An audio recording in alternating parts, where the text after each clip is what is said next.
श्री सद्गुरु महाराज की जय।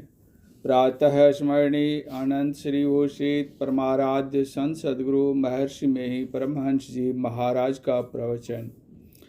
बंदो गुरु पद कंज कृपा सिंधु नर रूप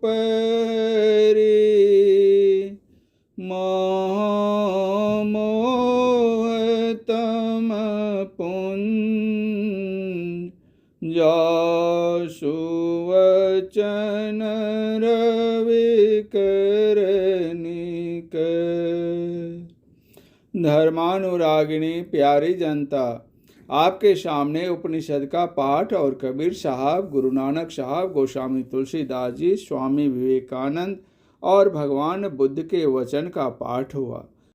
इसलिए कि संत हंस गुण गहहि पय परिहारी वारी विकारी।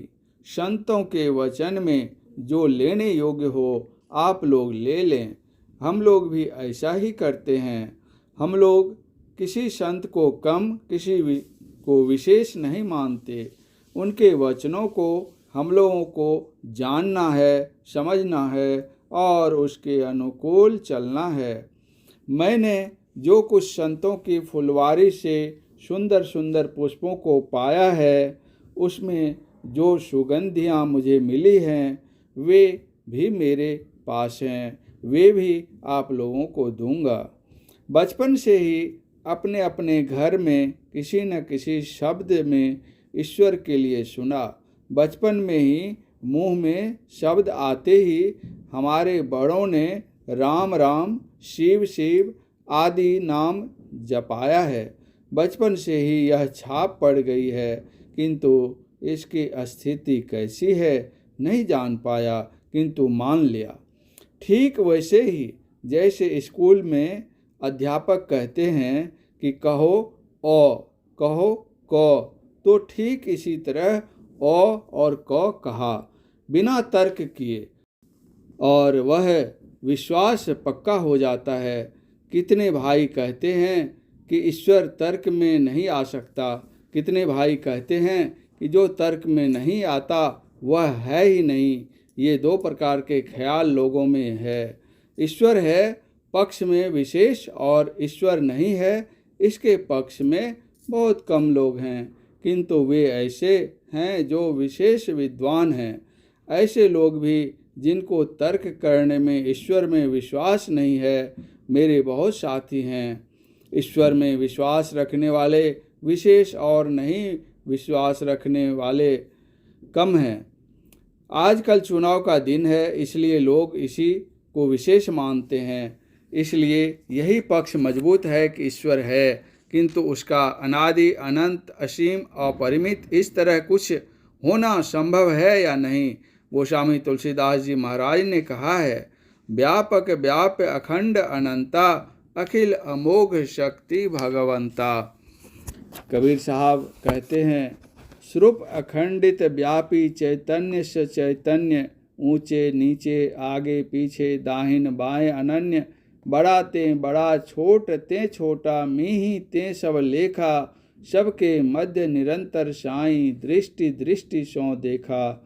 चाम चश्म सो नजरी न आवे, खोजो रूह के नैना, चून चगून वजूद न मानो, तय शुभानु नमूना ऐना। जैसे ऐना सब दर्शावे, जो कुछ वेश बनावे, जो अनुमान करे साहब को, त्यों साहब दर्शावे। जाहि रूप अल्लाह के भीतर, ते ही भीतर के ठाई, रूप अरूप हमारी आस है हम दुन्हों के साईं। जो को रूह अपनी देखा, सो साहब को पेखा, कहे कबीर स्वरूप हमारा साहब को दिल देखा। असीम हुए बिना बड़ा ते बड़ा नहीं हो सकता, छोटे से छोटा और बड़े से बड़ा अनोरणयान मह तो महियान का उल्टा है। बाबा नानक ने कहा, अलख अपार अगम अगोचरी, नाति सुकाल न कर्मा, जाति अजाति अजोनी संभव, नाति सुभाव न भरमा। साचे सचियार बिटहु कुरवानु, नातिसु रूप बरनु नहीं रेखिया, साचे शब्दी निशानु, नातिसु मात पिता सुत बंधप, नातिसु काम न नारी, अकुल निरंजन अपर परम परु सगली जाति तुम्हारी, घट घट अंतरी ब्रह्म लुकाया, घट घट ज्योति सवाई, बजर कपाट मुक्ते गुरुमति निर्भय तारी लाई, जंत उपाय कालू श्रीजंता, बशगति जुगति सवाई, सती गुरु सेवी पदार्थु पावही, छूटही शब्द कमाई, सूचे भार साचु समावे, वेड़ले सूचाचारी, तंत कऊ परम तंतु मिलाया, नानक शरणी तुम्हारी। इस प्रकार संत वचन और उपनिषद के वाक्यों में परमात्मा को अनंत ही कहा गया है। विवेकानंद स्वामी ने भी अनंत ही कहा है। इस प्रकार सभी संत कहते चले आए हैं और इसी तरह मानते चले जाएं। इस प्रकार का असीम अनादि एक तत्व होगा या नहीं? यदि नहीं तो ससीम है कहेंगे। तो प्रश्न होगा कि सब ससीमों के पार में क्या है? बहुत ससीम मिलकर एक असीम नहीं हो सकते। सब ससीमों को मिलाने से वह मंडल बहुत बड़ा हो जाएगा, किंतु वह अनंत नहीं होगा। प्रश्न होगा कि सब ससीमों के पार में क्या है? तब असीम कहे बिना उत्तर हल नहीं हो सकता। सब ससीमों के पार में एक असीम होना पूर्ण संभव है। असीम दो हो नहीं सकते। दो असीम होने से दोनों ससीम हो जाएंगे।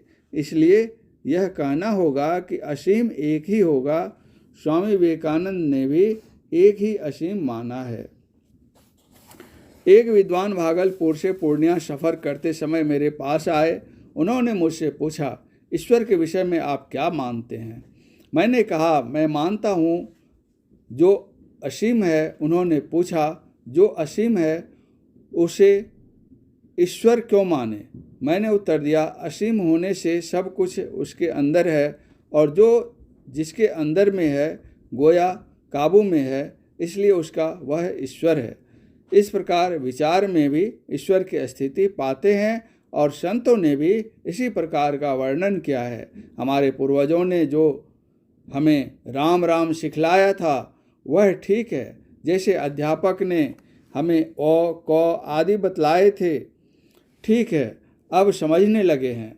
किंतु जिस समय अर्थात बचपन में जो अध्यापक ने कहा वहाँ तर्क नहीं किया, उसी प्रकार माताजी पिताजी ने जो कहा वह ठीक है, आज संतों की वाणी से वह पुष्ट हो जाता है। पहले श्रवण ज्ञान, फिर मनन ज्ञान, निधिध्यासन ज्ञान और अनुभव ज्ञान। अनुभव का अर्थ प्रत्यक्ष होता है। भजन करते हुए अंत में पूर्ण समाधि हो जाती है, वह अनुभव ज्ञान है। अनुभव ज्ञान प्राप्त करने के लिए जो साधन करते हैं वह है निधिध्यासन ज्ञान।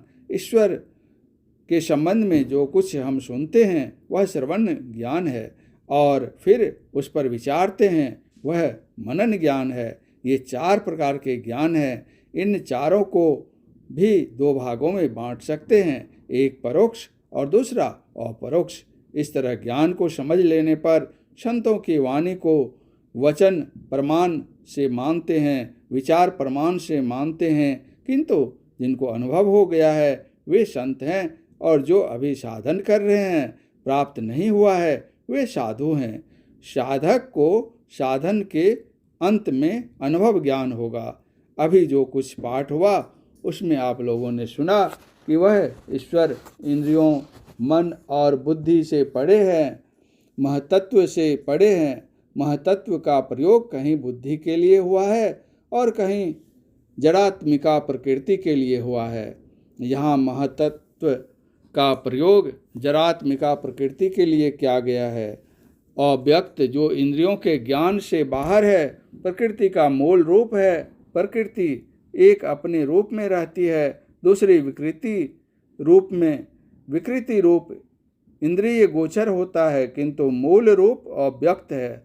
श्रीमद्भागवत गीता में अपरा प्रकृति को अष्टधा प्रकृति कहा है। परा प्रकृति में विकृति नहीं आती, वह ज्यों की त्यों रहती है। पराप्रकृति अत्यंत सूक्ष्म है। सूक्ष्म का अर्थ छोटा टुकड़ा नहीं, किंतु बल्कि आकाशवत सूक्ष्म। ईश्वर को कितने लोग खंड खंड करके व्यापक मानते हैं, किंतु भिन्न भिन्न पिंडों में होकर व्यापक होने से बीच में कुछ न कुछ अवकाश होगा, परंतु एक ही एक सघनता से फैला हुआ हो, ऐसा जो स्वरूप रखता हो वह कितना सूक्ष्म और झीना होगा।